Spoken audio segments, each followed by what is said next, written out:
Have you ever let your tongue bite you and you wished you hadn't said something? Oh, today the internet's almost a curse, right? Because somebody tells you something, and oh, you were just talking to somebody else about that, and you want to share with them what this person just told you, but there's just a little bit of spite in it, a little bit of enjoyment over this thing, and so you text that other person, you send it so quick, and you send it back to the person who just told you. And you realize, oh my goodness, I have just sent to them what I was sending to my friend, and now they're going to be hurt with me forever. And you feel so bad. Or you hope a phone is hung up, and you continue to talk after you've hung up with them. One time, in a business that I had previously years ago, something had happened with a insurance commissioner, and or with the somebody. We'd had an accident in our business, and they'd called the commissioner, and my secretary was on the phone with the commissioner, and she thought she'd hung up the phone, and guess what? She hadn't, and she just spewed out all this stuff about that just derogatory remarks about him, and guess what he did? He called the company. And he said, is the boss there? And my secretary didn't know any different. She said, sure, let me let you speak to him. She didn't even recognize him. He said, you might want to tell your secretary to hang up the phone before she's going to totally discredit me and slur me. And so you can imagine how I felt. I said, I'm so sorry, sir. That's not our practice. But we got off the phone, I thought about it. Isn't that kind of our practice of human nature? You know what the Bible says? Do you see a man hasty in his words in Proverbs 29:20? There's more hope for a fool than for him. What is the cure for that?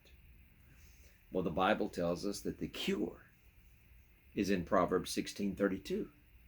Whosoever is slow to anger is better than the mighty, and he who rules his spirit than he who takes a city. Now, taking cities was a big deal in the Old Testament. But he says here, if you can control your spirit, consequently, control your mouth, you're better than somebody that can conquer a city. It is so important for us to learn this lesson in life. Rash statements will curse you in life because those words have power in them. That guy was hurt and we were discredited for the rest of our career with him. It didn't matter what we said or what we did. His opinion had been changed forever. You only get one chance with some people. And when we say something that hurts them to the quick, they can forgive us, but it's hard to wash it out of their memory totally, isn't it? Let's not be guilty of that as Christians.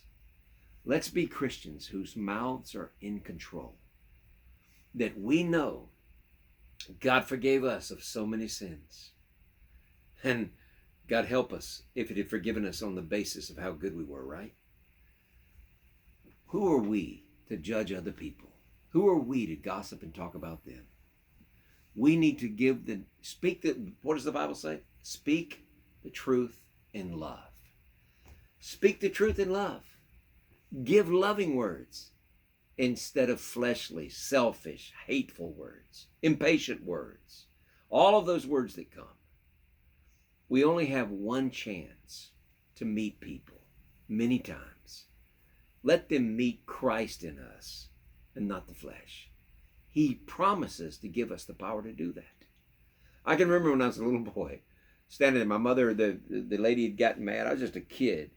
And she had brought back something, and the lady was giving her a hard time. And my mother gave her, my mother's a Sunday school teacher, and she gave her down the river. And I remember saying to her, Mom, that was kind of mean to that lady, because I was just a little kid. And it broke her heart that I said that. And she realized she had not been a Christian that day. We have Christ in us, and he loves people through us. We're his mouth. You give away the love of Christ, and you give praise, you give encouragement, and we're not going to give the other, nor are we going to talk about anybody else. No rash statements from our mouths. And when we do, we quickly ask for forgiveness. If this has blessed you, please like it. Share it with somebody else. Please do that. And comment if you want to or need to. We'd like to hear from you. God bless you and have a great day.